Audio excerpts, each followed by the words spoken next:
70-60 ಇಸ್ವಿಯ ನಂತರದಲ್ಲಿ ಸಾಮಾನ್ಯರು ಮನೆ ಮನೆಯಲ್ಲಿದ್ದವರು ಅದರಲ್ಲಿ ಮನೆಗಳನ್ನು ಕಟ್ಟಿಕೊಂಡು ಜೊತೆಯಲ್ಲಿ 62ನೇ ಇಸ್ವಿಗಿಂತ ಪೂರ್ವದಲ್ಲಿ ಜಮೀನು ಮಠ ಮಾಡಿಕೊಂಡವರು ಇದ್ದಾರೆ. ಈಗ ಅದನ್ನೇ ಆಶ್ರಯ ಇಟ್ಕೊಂಡು ಇರತಕ್ಕಂಥ ಜನಗಳು ಹೆಚ್ಚಿದ್ದಾರೆ. ಈಗ ಮೀಸಲು ಅರಣ್ಯ ಆದೇಶ ಅಂತೇಳಿ ಅಥವಾ ಆ ಒಂದು ತಿದ್ದುಪಡಿ ಕಾನೂನು ತಿದ್ದುಪಡಿ ಅಂತೇಳಿ ತಂದು ಈ ಇಷ್ಟು ಜನಗಳಿಗೆ ತೊಂದರೆ ಕೊಡ್ತಕ್ಕಂಥದ್ದು ಎಷ್ಟು ನ್ಯಾಯ ಅಂತ ಈ ಕಾನೂನಲ್ಲಿ ಏನು ಹೇಳುತ್ತಂದ್ರೆ, ಈಗ ಬಿಫೋರ್ 1941 ಇದು ಸೆಕ್ಷನ್ 4 ಆಗಿದೆ. ಅದಕ್ಕಿಂತ ಮುಂಚೆ ಅಥವಾ ಅದನ್ನ ಆದ್ಮೇಲೆ ಎಷ್ಟು ಜನ ಇದ್ದೀರಾ ಅವ್ರದ್ದು ಇದು ನಿಮ್ಗೆ ಏನು ಡಾಕ್ಯುಮೆಂಟ್ಸ್ ಇದೆ ಸರ್, ಗುಡ್ ಮಾರ್ನಿಂಗ್. ನಾನಿಲ್ಲಿ ಪ್ರೊವೈಡ್ ಮಾಡಿದಾಗ ಒಂದು ನಿಮಿಷ ಸಿದ್ದೇಶ್ವರ ಕಾಲೋನಿಯಲ್ಲಿ 41 ಬಗ್ಗೆ ಮಾತಾಡ್ತೀವಿ. ನಮ್ಮ ಕಾನೂನು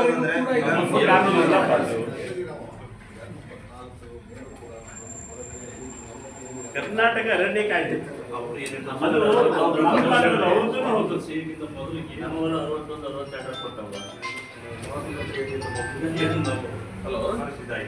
ತುಂಬಾ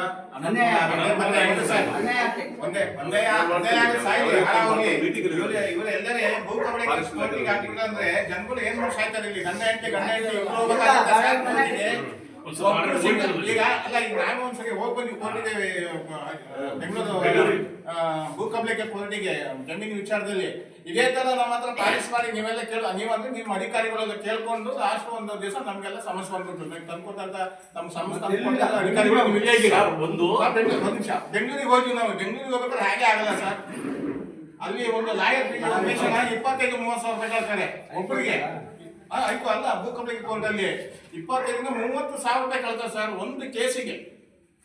ಈಗ ನೀವು ಈ ನಿವೇಶನ ವಿಚಾರದಲ್ಲಿ ನೀವು ಕೋರ್ಟಿಗೆ ಹಾಕೊಂಡ್ರೆ ಗಂಡ ಹೆಂಡತಿ ಇಬ್ರು ಹೋಗುತ್ತೆ. ಯಾಕಂದ್ರೆ ಮನೆಯಲ್ಲಿ ಇಷ್ಟೆಲ್ಲ ಲೇಡೀಸ್ ಹೆಸರಲ್ಲಿ ಇದೆ. ಈಗ ನಮ್ಮ ಹೆಂಗಸರು ಒಬ್ಬರನ್ನೇ ಕಳ್ಸಕ್ಕಾಗುತ್ತಾ?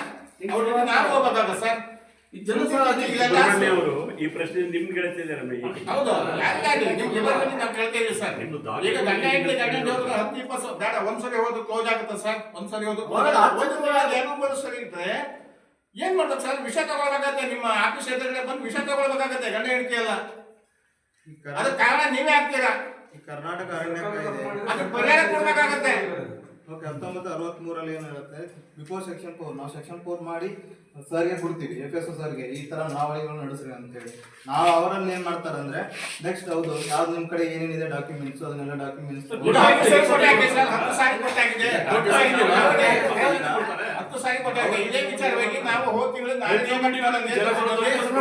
ಸಾಗರದಲ್ಲಿ ಸ್ಟ್ರೈಕ್ ಮಾಡಿದ್ವಿ ಸರ್. ನೀವೆಲ್ಲ ಇರ್ತದಲ್ಲ ಸರ್. ನಿಮ್ ಸಾಹೇಬರು ಒಳಗಡೆ ಇದ್ದಾಗ ಹೊರಗಡೆ ಬಂದ್ರ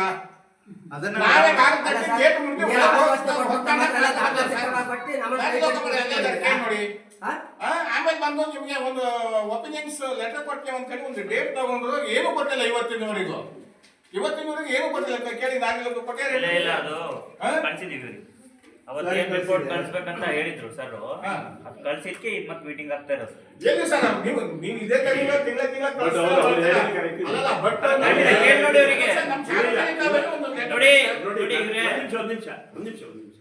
ನನ್ನ ಮಾಹಿತಿ ಪ್ರಕಾರ, ಯಾಕಂದ್ರೆ ನಾನು TN ಶ್ರೀನಿವಾಸ್ ಅವ್ರದ್ದು ಇದ್ರ ಬಗ್ಗೆ ಮಾಹಿತಿ ಪಡ್ಕೊಳ್ತಿದ್ದೇನೆ.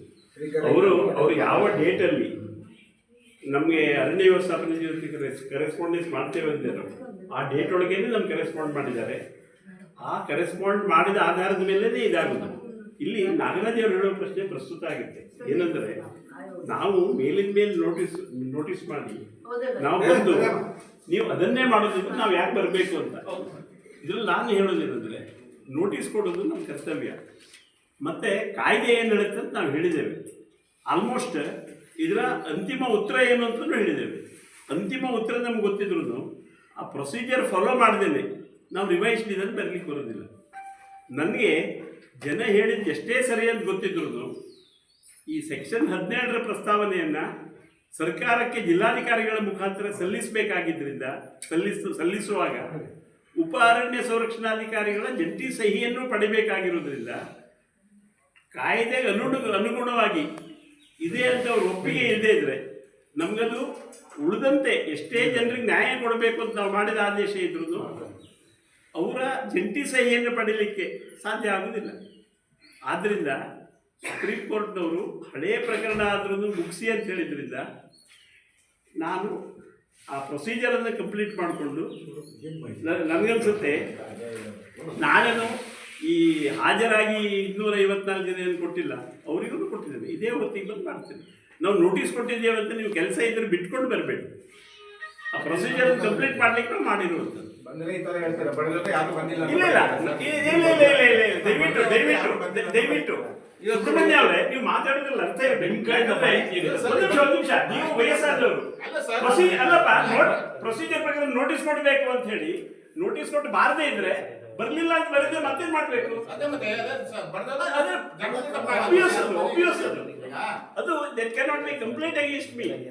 ಇಲ್ಲಿ ನೋಡಿ, ಪ್ರೊಸೀಜರ್ ಪ್ರಕಾರ ಮಾಡಬೇಕು ಅಂತ ಉಪಾರಣ್ಯ ಸಂರಕ್ಷಣಾಧಿಕಾರಿಗಳು ಬಯಸಿರುವುದು ಎಷ್ಟು ಸರಿ ಅಂತ ನೀವು ಅವರನ್ನು ಕೇಳಬೇಕಂತ ಕೇಳ್ಬೋದು. ಬಟ್ ಅವರ ಜಂಟಿ ಸಹಿಯನ್ನು ಪಡಿಬೇಕಾಗಿರೋದ್ರಿಂದ, ಮ್ಯಾನ್ಯುವಲ್ ಅಂತಾನೆ ಅವ್ರ ಅಬ್ಜೆಕ್ಷನ್ ಹಾಕಿರೋದ್ರಿಂದ ಈಗ ನೋಟಿಸ್ಗಳನ್ನು ಕೊಡ್ತಾ ಇದ್ದೇನೆ. ನಾನು ಮತ್ತೆ ನಿಮಗೆ ಅಡ್ವಾನ್ಸ್ ಆಗಿ ಹೇಳ್ತಾ ಇದ್ದೇನೆ, ನಾನು ಎಷ್ಟೇ ಮಾಡಿದ್ರು ಇದು ಸುಪ್ರೀಂ ಕೋರ್ಟ್ ಆದೇಶದಂತಾನೆ ನಿಯಮಾನುಸಾರ ಇದು ಮಾಡಿ ಅಂತ ಹೇಳಿರೋದ್ರಿಂದ ನನಗೆ ನಿಮಗೆ ನ್ಯಾಯವನ್ನು ಕೊಡಬೇಕು ಅಂತೇಳಿ ನಾನು ಆಲ್ರೆಡಿ ಒಂದೇನು ಆದೇಶ ಮಾಡಿದ್ದೇನೆ. ಸಸ್ಟೈನ್ ಆಗೋದಿಲ್ಲ, ಅದಕ್ಕೆ ಜಂಟಿ ಸಹಿ ಸಿಗುವುದಿಲ್ಲ. ನನಗನ್ಸುತ್ತೆ ಉಪಾಧ್ಯಕ್ಷರಿಗೆ ಇದ್ರ ಬಗ್ಗೆ ನಮ್ಮ ಲೋಕಪ್ಪ ಅವರಿಗೆ ತುಂಬ ಓಡಾಡಿದ ಸರ್. ಅದಕ್ಕೆ ಯಾಕೆ ಗೊತ್ತಾ, ಈಗ ಯಾಕೆ ನನಗೆ ಗೊತ್ತಿದೆ, ಕೆಲವು ವಿಚಾರ ತಿಳಿಸೋಣ ಕರೆಕ್ಟಾಗಿ ತಿಳಿಸ್ತಾರೆ. ನಾಳೆ ನಮ್ಮ ರೈತರಿಗೆ ಅನುಕೂಲ ಆಗಂಗೆ ಮಾಡ್ಕೊಡಿ ಸರ್, ಅಷ್ಟೇ. ಓಟಿಗೆ ಹೋಗ್ಬೇಕು ಅಂತ ಆಯ್ತಿರಲ್ಲ, ಈಗೆಲ್ಲ ಇದು ಮಾಡ್ಬಿಟ್ಟು ನೋಟಿಸ್ ಕೊಟ್ಟಿದ್ದೀರಿ. ಅಲ್ಲ, ನಮ್ಮ ಹತ್ರ ಎಲ್ಲ ಓಟಿಗೆ ಹೋಗ್ಬೇಕಾಯ್ತು. ಇಷ್ಟು ಜನ ಏನೋ ಕೇಸ್ ಆಗ್ತಿದೆ. ಓಟಿಗೆ ನಾನು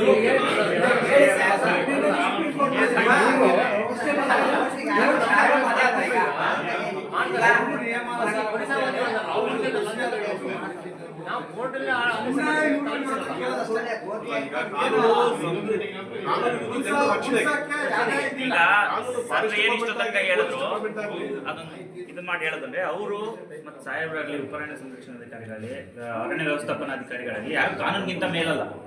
ಏನ್ ಕಾಯ್ದೆ ಇದೆ, ಏನ್ ನಿಯಮ ಇದೆ ಅದೇ ಪ್ರಕಾರ ಮಾಡ್ಬೇಕಾಗತ್ತೆ. ಅವರು ಜನ ಇದೆ, ಎಮೋಷನಲ್ ಆಗಿ ಡಿಸಿಷನ್ ತಗೊಳಕ್ ಪವರ್ ಇಲ್ಲ. ಎಮೋಷನಲ್ ಆಗಿ ನಾವು ವೈಯಕ್ತಿಕವಾಗಿ ಗೊತ್ತಿಲ್ಲ, ನಾನು ಮಾತಾಡ್ದಂಗೆ ಕೇಳಿ. ಒಂದು ಅಧಿಕಾರಿ ಸ್ಥಾನದಲ್ಲಿದ್ದಾಗ ಎಮೋಷನಲ್ ಆಗಿ ಅವ್ರು ವೈಯಕ್ತಿಕವಾಗಿ ನಿಮ್ಗೆ ಪ್ರಾಬ್ಲಮ್ ಅರ್ಥ ಮಾಡ್ಕೋಬಹುದು. ಕಾಯ್ದೆ ಕಾನೂನು ಬಂದಾಗ ಕಾಯ್ದೆ ಕಾನೂನು ನಿಯಮದಲ್ಲಿ ಅಂತ ಅವ್ರು ಅದೇ ಮಾಡ್ಬೇಕಾಗ್ತದೆ. ಆ ಕಾನೂನಿಗೆ ಈ ತರ ಒತ್ತಡ ಇದ್ರೆ ಜನಸಾಮಾನ್ಯ ಏನ್ ಮಾಡ್ಬೇಕು? ನೀವು ಪ್ರಶ್ನೆ ನಾನು ಹೇಳೋದು ಕೇಳಿ. ಈಗ ನಾನು ಹೇಳೋದೇನಂದ್ರೆ 20-50 ವರ್ಷಗಳಿಂದ ವಾಸ ಈಗ ನಾಗರಾಜ್ ಅವರೇ, ಕಾನೂನು ಬಂದಿದೆ, ನಾನೊಂದು ಮಾತು ಹೇಳ್ತೀನಿ. ಏನ್ ಮಾಡ್ಬೇಕು? ಬರಲಿಲ್ಲ ನೀವು ಸ್ವಲ್ಪ ಎಪ್ಸೋದು ಇಲ್ಲಿ ನೋಡಿ. ಈಗ ಸುಪ್ರೀಂ ಕೋರ್ಟ್ಗೆ ಹೋಗ್ಬೇಕಂದ್ರೆ ಸುಪ್ರೀಂ ಕೋರ್ಟ್ ನಮ್ಮ ಅರ್ಜಿ ಸುಪ್ರೀಂ ಕೋರ್ಟ್ ಏನಿಲ್ಲ, ಆರ್ಟಿಕಲ್ 226 ಹೈಕೋರ್ಟ್ ನಾಗರಾಜ್ ನೀವ್ ಏನ್ ಮಾಡ್ತಿದ್ರಿ ಗೊತ್ತಾ? ಒಂದ್ ಕ್ವಶನ್ ಆನ್ಸರೇ ಮಾಡಕ್ ಬಿಡ್ತಾ ಇಲ್ಲ. ಒಂದ್ ಕ್ವಶನ್ ಪೂರ್ತಿ ಆನ್ಸರ್ ಮಾಡಕ್ಕೆ ಬಿಡ್ತಾ ಇಲ್ಲ. ಮಧ್ಯದಲ್ಲೇ ಮತ್ತೊಂದು ಕ್ವಶನ್ ಕೇಳ್ತೀರಿ. ಪೂರ್ತಿ ಕೇಳಿದ್ರೆ ನಿಮ್ಗೆ ಅರ್ಥ ಆಗ್ತದೆ. ಕಾಯ್ದೆ ಕಾನೂನು ನಿಯಮ ಪ್ರಕಾರ ಇವ್ರು ಮಾಡ್ತಾರೆ, ಆಯ್ತಾ? ನೀವು ಇವ್ರಿಗೆ ಪ್ರೊಸೀಜರ್ ಮಾಡಿದ್ರು ಮಾಡಿಲ್ಲ ಅಂದ್ರು ಈ ಲ್ಯಾಂಡ್ ಫಾರೆಸ್ಟೇ, ಅಥವಾ ಫಾರೆಸ್ಟ್ ಇದ್ದಿದ್ದು ನಾನ್ ಫಾರೆಸ್ಟ್ ಮಾಡಕ್ಕೆ ಅರಣ್ಯ ಇಲಾಖೆಗೂ ಹಕ್ಕಿಲ್ಲ, ಯಾರಿಗೂ FS ಅವರಿಗೂ ಹಕ್ಕಿಲ್ಲ, ರಾಜ್ಯ ಸರ್ಕಾರಕ್ಕೂ ಹಕ್ಕಿಲ್ಲ. ಹಕ್ಕಿರೋದು ಯಾರಿಗೆ? Central government. ಸೊ ನೀವು ಈಗ ಅವ್ರೇನ್ ಹೇಳಿದ್ರು 1980 ಬಿಫೋರ್ ಇದ್ರೆ ಅದೊಂದು ಪ್ರಕರಣ ಕನ್ಸಿಡರ್ ಮಾಡ್ಬೋದು ಅಂತ ಹೇಳಿದ್ರು. ಸರ್ ಕನ್ಸಿಡರ್ ಮಾಡ್ತಾ ಇಲ್ಲ, ಅವ್ರಿಗೆ ಬಿಟ್ಟಿರೋದು. ಆಮೇಲೆ ಅಧಿಸೂಚನೆ ಹಿಂದೆ ಯಾವ್ದಾದ್ರು ನಿಮ್ಮದು ಹಕ್ಕಿರ್ಬೇಕು. ಈಗ ನನಗೆ ಗೊತ್ತಿರೋ ಹಾಗೆ ಎಲ್ಲ ಅರ್ಜಿ ಕೊಟ್ಟಿರೋದು ಇದೇ ಇರ್ತದೆ. ಅರ್ಜಿ ಕೊಟ್ಟಿರೋದು ಹಕ್ಕಲ್ಲ. ನಾನು ಹೇಳ್ತಾ ಇದ್ದೀನಿ, ಅರ್ಥ ಮಾಡ್ಕೊಳ್ಳಿ. ಸುಮ್ಮನೆ ಎಮೋಷನಲ್ ಆಗಿ ಮಾತಾಡಿದ್ರೆ ಉಪಯೋಗ ಇಲ್ಲ. ಆಗಿರೋದೇ 1941. ಈಗ ನೋಟಿಫಿಕೇಶನ್ ಆಗಿರೋದು ನಾವು ಮಾಡಿರೋದಲ್ಲ, ಸರ್ಕಾರ ಅವಾಗಲೇ ಮಾಡಿದೆ. ಪ್ರೊಸೀಜರ್ ಏನಕ್ಕೆ ಲ್ಯಾಪ್ಸ್ ಆಗಿದೆ ನಮಗೆ ಗೊತ್ತಿಲ್ಲ. ಈಗ ನೀವು ನಮಗೆ 70 ವರ್ಷದ ಹಿಂದಿಂದ ಯಾಕೆ ಮಾಡಿಲ್ಲ ಅಂತ ಕೇಳಿದ್ರೆ ನಾವು ಆನ್ಸರ್ ಮಾಡಕ್ಕಾಗೋದಿಲ್ಲ. ಅದೇ ಹೇಳ್ತಾರೆ, ಆದೇಶ ಆಗಿದೆ.